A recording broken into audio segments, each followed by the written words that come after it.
So when you're defending in Siege, you might hear a bunch of terms like, anchor, roam, deep roam, flank, etc., etc. New players, those mean fucking nothing, because a lot of games don't actually have, anchor, roam, etc., etc. So I'm going to do a really quick, here's what this term is, here's what this term is. It's sort of a follow-up to the basic calls video I did last week. I don't even remember when I did it. So, it's going to be more for newer players who need to learn the terminology and kind of figure out what their job is.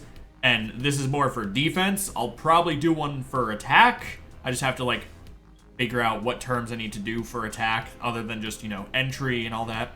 Anyway, very first term you're going to hear is anchor.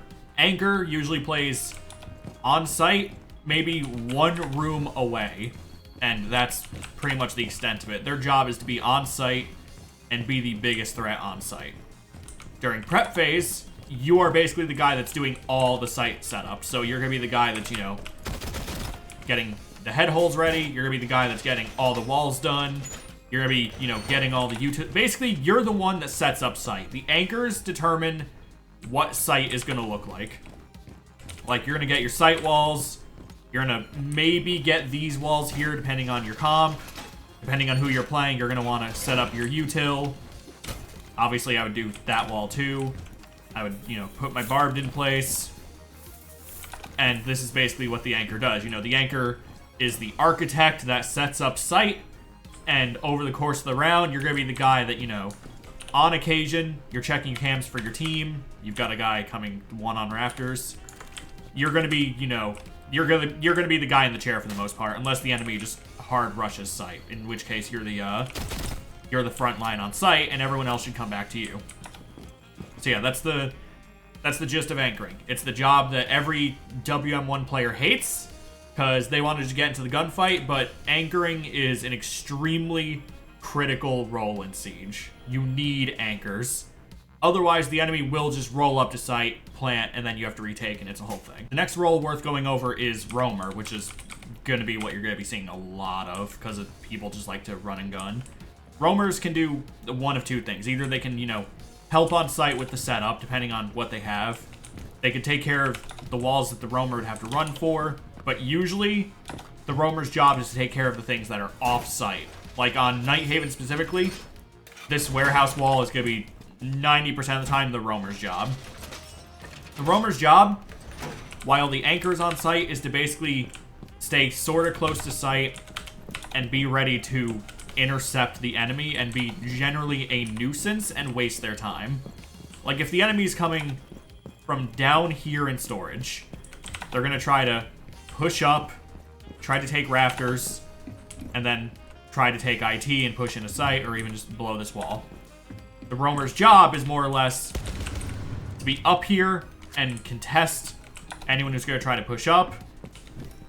Maybe get a little aggressive with it.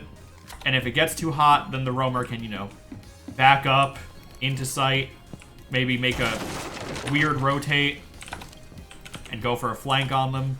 Basically, the roamer's job is to make the enemy nervous to just go straight to site. And if you've watched my streams, you've noticed that we lose a lot of games because we don't have roamers, keeping any map control. And one side note I'll make. Let me find a good spot for this. What I'll see a lot of people do as a roamer is just do this, just sit in a corner and wait for someone to push up, and just go, nah, I'm keeping map control. I'm doing my job as a roamer. I'm just, map control is secured. And meanwhile, the enemy's just taking this entire bottom side of the map, or even up there. If you're roaming, you need to be, fairly, active. You need to be doing things. You need to be an active threat. Because Siege is not a game that really rewards passive threats. You really want to be active. You want to be constantly vigilant.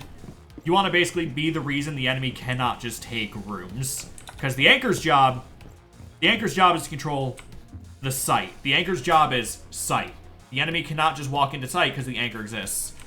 The roamer's job is to make sure that the enemy can't walk, next to site, basically. You've got site controlled by anchors. You've got roamers who control site +1.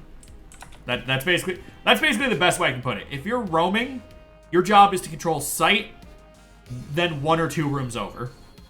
And that's basically what you've got. Like, as a roamer, your job is to make sure the enemy cannot just walk up to this wall and open it. Or make sure that the enemy can't just walk up to that wall and open it. Or the enemy can't walk up to, you know, this hall and open this wall and then get like a really good angle on sight. The roamer's job is sight plus 1 or 2. Just say sight plus 1, it's easier. And then the final defensive role I want to go over, and this is one that a lot of people do without even realizing, is a deep roam, where you've got the anchor playing on sight, you've got your roamer playing sight plus 1. The deep roamer, basically, it should be as hard to pin down as humanly possible.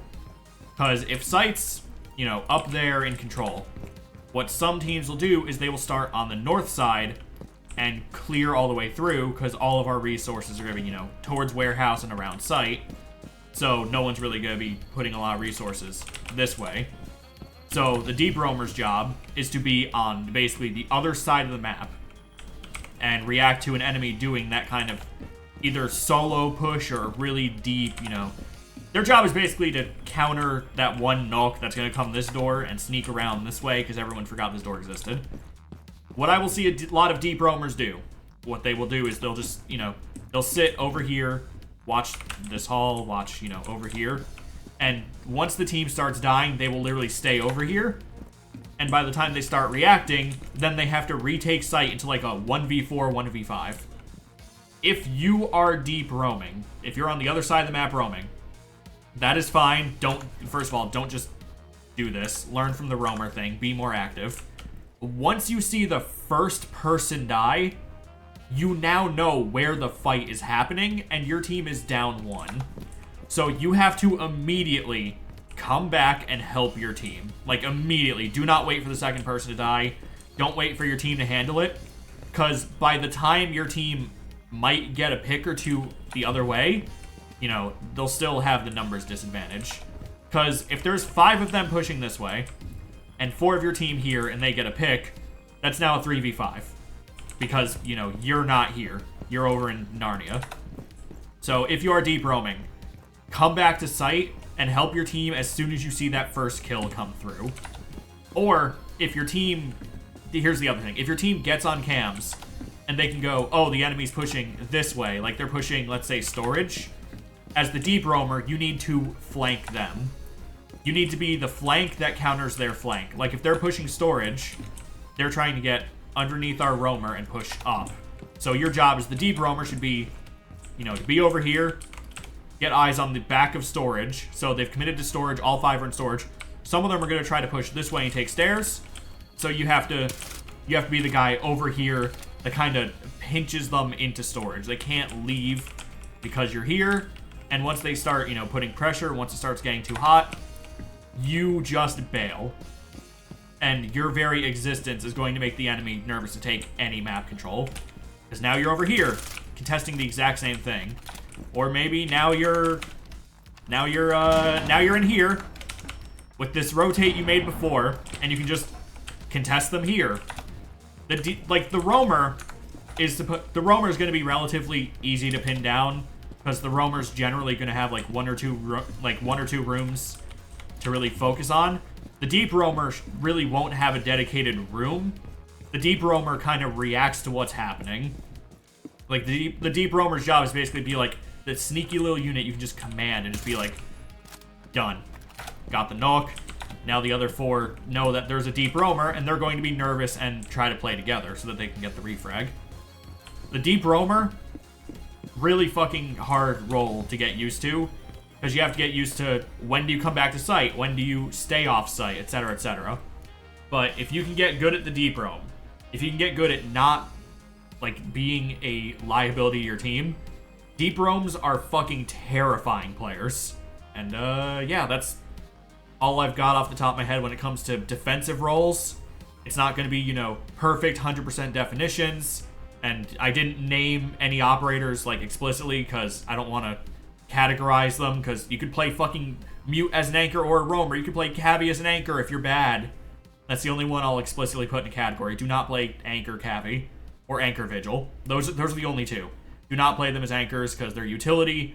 is all about roaming and being hard to find, and if you're on site, you're easy to find. What are you contributing? And, yeah. Peace.